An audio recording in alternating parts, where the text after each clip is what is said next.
On this episode of Hi Felicia, I took her nose off. And to find out why I took her nose off, let's have a look at the damage.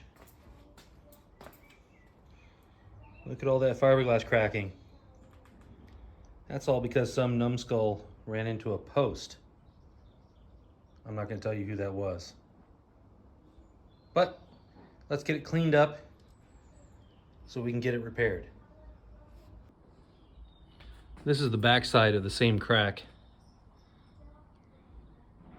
As you can see, it's all the way through. So the first thing I'm going to do is clean this all off. I'm going to get some cleaner and some scrub brushes, and we're going to clean this up.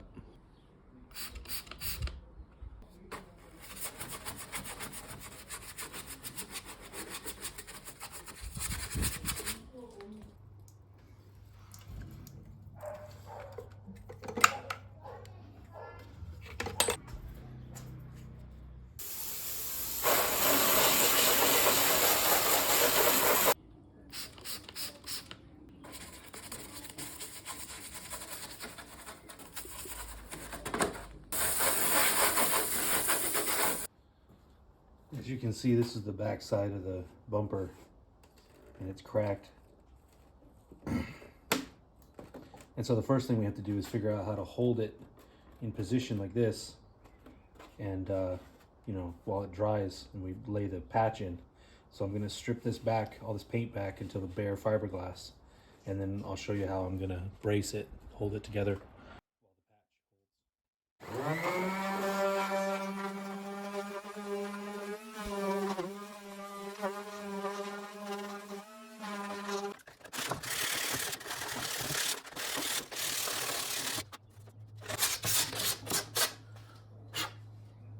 Okay, that ought to be good enough. We got bare fiberglass now, and the paint's roughed up around it, but we still have to hold the two pieces together. So that's what we're going to do next.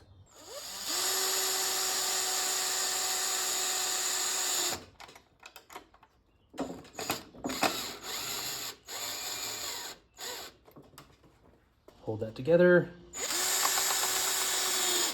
There we go. And it bites. Still a little spread apart here at the bottom, so I'll fiddle with that and get it,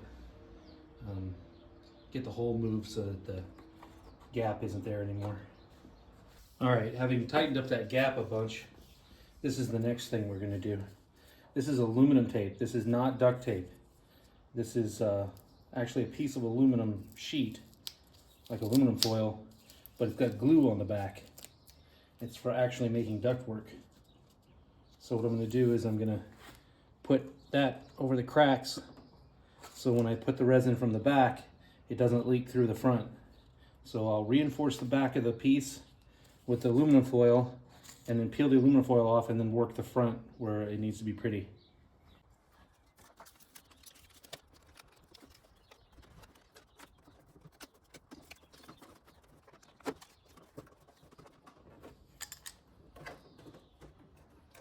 And that should do to hold the fiberglass in and start reinforcing the back of this piece.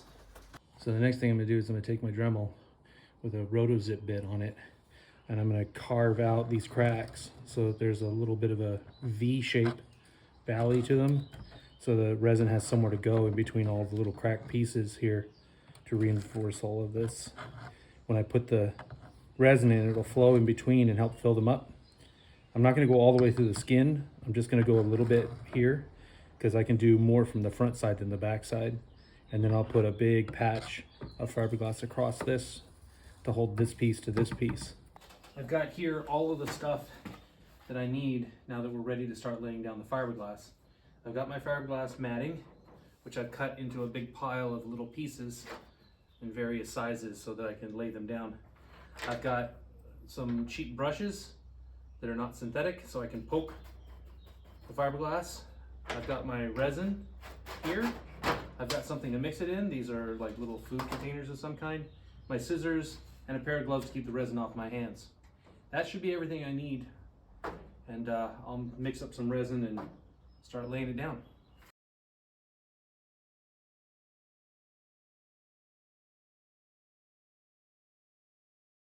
You can see here where I've carved out the cracks from the backside, and I've got the paint stripped away and all, and I'm ready to start laying down my fiberglass. First I'm gonna paint some on here to primer it up, have something to stick to. I've thoroughly cleaned this. It's not dusty, because I don't want to be sticking dust. And we're gonna go a few inches on either side of our pads just in case we need it. I'm just gonna dip it in and then lay it in and squish it down. I want to make sure all the white goes away. That way I know the resin is fully saturated. I'm not fully dipping the pieces because there's so much on the surface already that I can just dip the corner of the piece that I'm working with and then work it.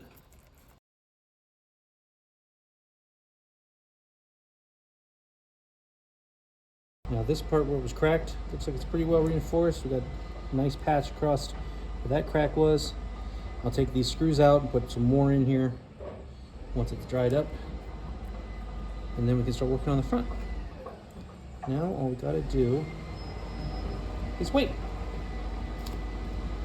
So the next thing we're gonna do is strip all of this stuff off and start working on repairing the front. That'll be fun. Traced out all the cracks with a Sharpie so you can see how bad the damage was. And I have to take my Dremel bit and I have to V-groove all of these cracks, because if you try to just lay paint over the crack will show right through. It'll just transmit right through. So I got to carve all of that out. All right. Okay, I've gathered up everything I need to start filling in these cracks. And the things that I need are the special fiberglass gel coat filler. This is not regular old Bondo. Regular old Bondo will just crack and fall back out of it. You want to use something that's made for fiberglass. And then I've got something to mix it on. And this looks like a piece of cardboard, but it's not. It's actually a plastic sheet.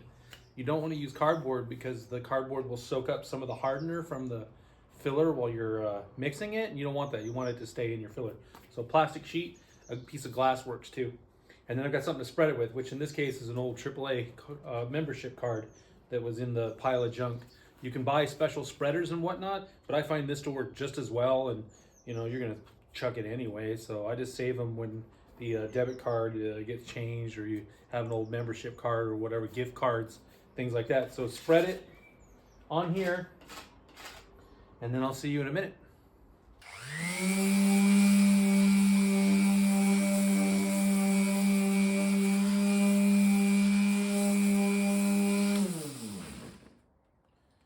This is not the right tool, but it's the only tool I have. So this is the tool I'm going to use.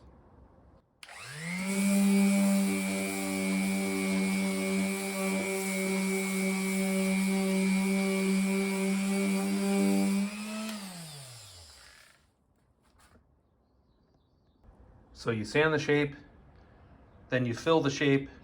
Anything you missed, it's not quite flat, you do another round of filler, and then you sand some more. 2 coats of filler and a lot of sanding, and this is the shape I get. It's pretty darn close to the right shape. I've washed it, and you can see through the filler in spots to where the cracks are underneath. But I think I've got the right shape now.